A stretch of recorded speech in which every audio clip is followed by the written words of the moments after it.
Hi there, I'm Claire from english-at-home.com.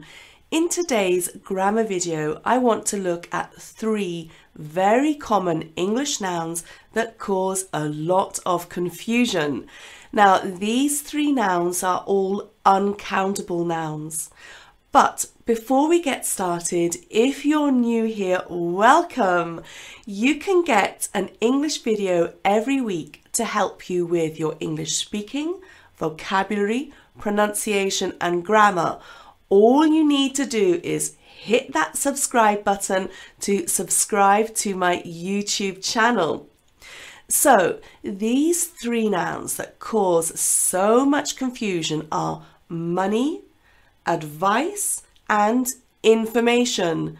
Here are some typical mistakes. I'd like an information or I'd like an advice. Uncountable nouns.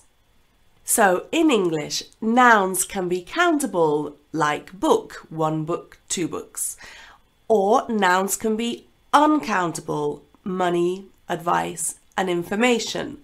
And generally a noun is either countable or uncountable. Sometimes a noun can be both, but then it changes the meaning. With countable nouns, you can have singular and plural, so a book or 2 books. But uncountable nouns don't have this concept of singular or plural. In fact, we get the idea of a whole. So, for example, uncountable nouns can be nouns like liquids and substances, so coffee or oil or meat.